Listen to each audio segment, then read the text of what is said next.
আসসালামু আলাইকুম রহমতুল্লাহি ওবারাকাতু। সম্মানিত দর্শক শ্রোতা ভাই বোন, মুখতাসার রিয়াদুস সলিহিনের আরেকটি নতুন ক্লাসে আমি আপনাদের সকলকে স্বাগত জানাচ্ছি।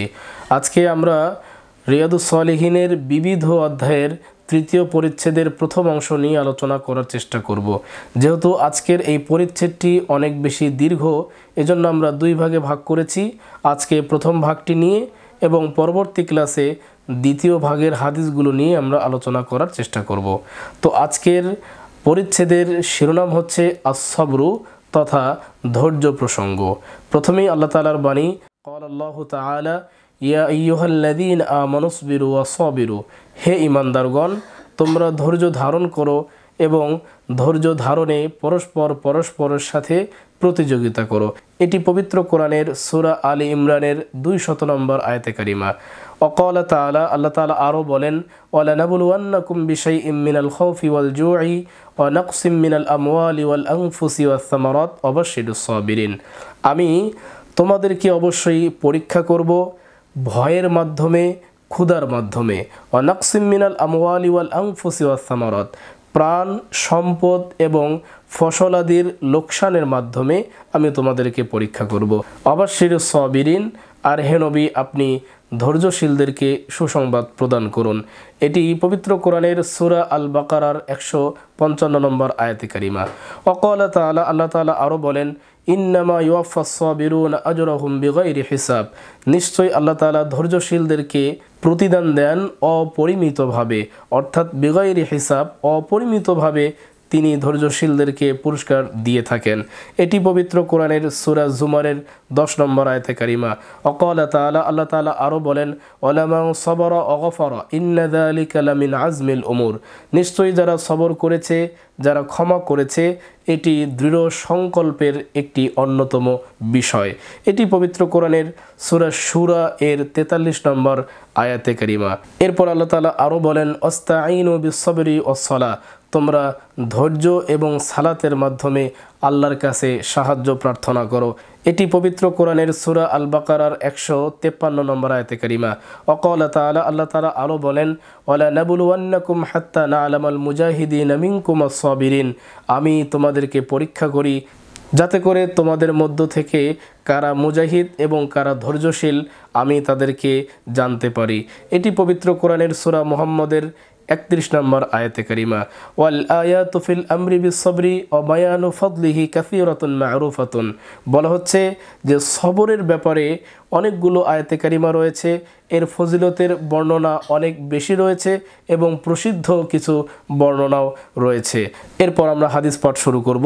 ওয়ান আবি মালিকিন আল আশআরি রাদিয়াল্লাহু তাআলা আনহু ক্বাল, আবু মালিক আশআরি রাদিয়াল্লাহু তাআলা আনহু থেকে বর্ণিত, তিনি বলেন, ক্বালা রাসূলুল্লাহ সাল্লাল্লাহু আলাইহি ওয়াসাল্লাম, রাসূলুল্লাহ সাল্লাল্লাহু আলাইহি ওয়াসাল্লাম বলেছেন, আত-তুহুরু শাতরুল ঈমান, পবিত্রতা হচ্ছে ঈমানের অংশ।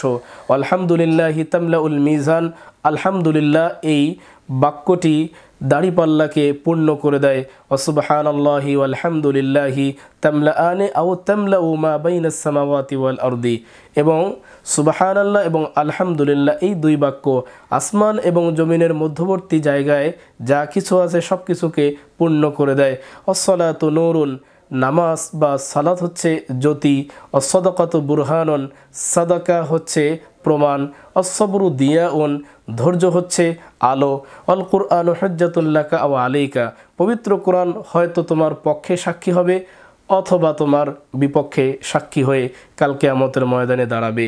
কুল্লুন নাসি ইয়াগদু ফাবাইউন নাফসাহু ফামুতিকুহা আও মুবিকুহা, প্রতিটি মানুষ সকাল করে এমন অবস্থায় যে সে নিজেকে নিয়ে ব্যবসা করে, আর এই ব্যবসায় হয়তো সে নিজেকে আজাদ করে, মুক্ত করে, অথবা সে নিজেকে বিনাশ করে, অর্থাৎ আল্লাহর বিধানাবলী পালন করে নিজেকে সে রক্ষা করে অথবা আল্লাহর নাফরমানি করে সে নিজেকে বিনাশ করে, ধ্বংস করে।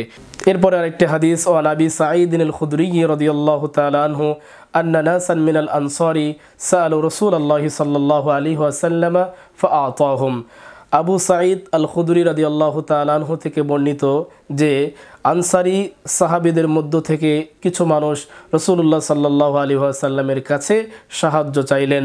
ফাআতাহুম, নবী সাল্লাল্লাহু আলাইহি ওয়াসাল্লাম তাদেরকে দিলেন। সুম্মা সাআলুহু ফাআতাহুম, তারা আবারও নবীর কাছে চাইলেন, নবী সাল্লাল্লাহু আলাইহি সাল্লাম তাদেরকে আবারও সাহায্য করলেন। হাত্তা নাফাদা মা ইনদাহু, এক পর্যায়ে নবী করিম সাল্লাল্লাহু আলাইহি সাল্লামের কাছে যা কিছু ছিল এসব কিছু শেষ হয়ে গেল। ফাকালা লাহুম হিনা আনফাকা কুল্লা শাইইন বিয়াদিহি, যখন তিনি নিজ হাতে সব কিছু খরচ করছিলেন, ব্যয় করছিলেন, তখন তিনি বললেন, মা ইয়াকুনু ইনদি মিন খাইরিন ফালান আদাখিরাহু আনকুম, আমার কাছে যে সম্পদে আসে না কেন সেটা কখনোই তোমাদের থেকে আলাদা করে জমা করি না বা আমার কাছে গচ্ছিত রাখি না। ওয়া ইয়াস্তাফিফু আফিহিল্লাহু, যে নিজেকে পবিত্র রাখার চেষ্টা করে আল্লাহ তাআলা তাকে পবিত্র থাকার জন্য তৌফিক দান করেন। ওয়া ইয়াস্তাগনি ইউগনিহিল্লাহু, যে নিজেকে অমুখাপেক্ষী রাখতে চায় আল্লাহ তাআলা তাকে অমুখাপেক্ষী থাকার জন্য সাহায্য করেন। ওয়া ইয়াতাসাব্বার ইউসাব্বিহিল্লাহু, যে ব্যক্তি ধৈর্য ধারণ করতে চায় আল্লাহ তাআলা তাকে ধৈর্য ধারণের তৌফিক দান করেন। ওয়া মা উতিয়া আহাদুন আতাআন খায়রান ওয়া আওসা মিনাস সাবরি, আর ধৈর্যের মতো এত সুন্দর, এত কল্যাণকর এবং এত প্রশস্ত কোনো নেয়ামত কখনো কোনো মানুষকে দান করা হয়নি। এরপর আরেকটি হাদিস, ওয়ান সোহাইব ইবনে সিনান রাদিয়াল্লাহু আনহু قال, সোহাইব ইবনে সিনান রাদিয়াল্লাহু তাআলা আনহু থেকে বর্ণিত, তিনি বলেন, قال রাসূলুল্লাহ সাল্লাল্লাহু আলাইহি ওয়াসাল্লাম, রাসূলুল্লাহ সাল্লাল্লাহু আলাইহি ওয়াসাল্লাম বলেছেন, আজাবাল লিআমরিল মুমিন, মুমিনের বিষয়টি আশ্চর্যজনক। ইন্না আমরাহু কুল্লাহু খায়রুন, নিশ্চয়ই তার সমস্ত কাজে কল্যাণ রয়েছে। ওয়ালাইসা যালিকা লি আহাদিন ইল্লা লিল মুমিনি, মুমিন ছাড়া অন্য কারো বিষয়টি কখনোই এমন নয়। ইন আসাবাতহু সাররাউ শাকারা, যদি সে কখনো সুখে থাকে ধৈর্য ধারণ করে এটা তার জন্য কল্যাণকর হয়। ওয়াইন আসাবাতহু দাররাউ সাবারা ফাকানা খায়রাল লাহু, যদি সে কখনো দুঃখে থাকে আর সে ধৈর্য ধারণ করে ফলে এটাও তার জন্য কল্যাণকর হয়। এরপর আরেকটি হাদিস, ওয়ান উসামা ইবনে যায়েদ রাদিয়াল্লাহু আনহুমা قال, আরসালাত বিনতুন নবী সাল্লাল্লাহু আলাইহি ওয়াসাল্লাম ইন্না বিনি ক্বাদ হুতদিরা ফাশহিদনা, উসামা ইবনে যায়েদ রাদিয়াল্লাহু তাআলা আনহু থেকে বর্ণিত, তিনি বলেন, নবীজি সাল্লাল্লাহু আলাইহি সাল্লামের কন্যা তার কাছে সংবাদ পাঠালেন যে আমার পুত্র সে মৃত্যুর সাথে পাঞ্জা লড়ছে, অতএব আপনি আমাদের কাছে আসুন। ফাআরসালা ইয়াকরাউস সালামা ওয়া ইয়াকুলু ইন্না লিল্লাহি মা আখাযা ওয়া লাহু মা আ'তা, তিনি সালাম সহকারে এই সংবাদ তার মেয়ের কাছে পাঠালেন যে আল্লাহ তাআলা যা গ্রহণ করেছে সেটি আল্লাহর জন্যই ছিল এবং আল্লাহ তাআলা যা দান করেছে সেটিও আল্লাহ তাআলার জন্যই ছিল। অকুল্লু শাইইন ইনদাহু বিআজালিম মুসাম্মা, আর তার কাছে সব কিছুর একটি নির্দিষ্ট সময় রয়েছে। ফালি তাসবির ওয়ালি তাহতাসিব, সুতরাং তুমি ধৈর্য ধারণ করো এবং সওয়াবের আশা রাখো। ফারসালাত ইলাইহি তুকসিমু আলাইহি লা ইয়াতিয়ান্নাহা, এরপর তার কাছে কসম দিয়ে তার মেয়ে সংবাদ পাঠালেন যেন তিনি তার কাছে যান। ফাকামা ওয়া মাআহু সাদ ইবনে উবাদা ওয়া মুআয ইবনে জাবাল ওয়া উবাই ইবনে কাব ওয়া যায়েদ ইবনে সাবিত, এরপর তিনি উঠলেন আর তার সাথে ছিল সাদ ইবনে উবাদা, মুআয ইবনে জাবাল, উবাই ইবনে কাব, যায়েদ ইবনে সাবিত ওয়া রিজালুন রিদওয়ানুল্লাহি আনহুম, এছাড়াও আরও অনেক সাহাবী তার সাথে ছিলেন। ফারুফিআ ইলা রাসূলিল্লাহি সাল্লাল্লাহু আলাইহি ওয়াসাল্লাম আস-সাবিয়্যু, তিনি তার বাড়িতে পৌঁছালেন, তার কাছে বাচ্চাটিকে দেওয়া হলো। ফাআকআদাহু ফি হিজরিহি, তিনি বাচ্চাটিকে তার কোলে বসালেন। ওয়া নাফসুহু তাকাকা, এমন অবস্থায় যে তার প্রাণ ওষ্ঠাগত, অর্থাৎ তার মরমর অবস্থা। ফাফাদাত আইনাহু, নবী করিম সাল্লাল্লাহু আলাইহি সাল্লামের দুই চোখ বেয়ে অশ্রু প্রবাহিত হচ্ছে। ফাকালা সাদ রাদিয়াল্লাহু তাআলা আনহু বললেন, ইয়া রাসূলুল্লাহ মা হাদা, হে আল্লাহর রাসূল এটা কি? ফাকালা হাদিহি রাহমাতুন জাআলাহা আল্লাহু তাআলা ফি কুলুবি মান ইয়াশাউ মিন ইবাদিহি, নবী করিম সাল্লাল্লাহু আলাইহি ওয়াসাল্লাম বললেন এটি হচ্ছে আল্লাহ পাকের রহমত, আল্লাহ তাআলা তার বান্দাদের মধ্য থেকে যাকে চান তাকে এই রহমত দান করেন।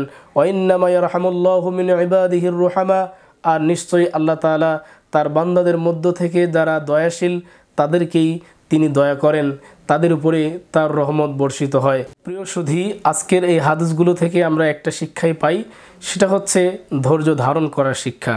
আমরা যেহেতু মুমিন, আমাদের প্রত্যেকের দায়িত্ব হচ্ছে ধৈর্য ধারণ করা, কেননা ধৈর্য ধারণ করলে আল্লাহর পক্ষ থেকে পুরস্কার রয়েছে।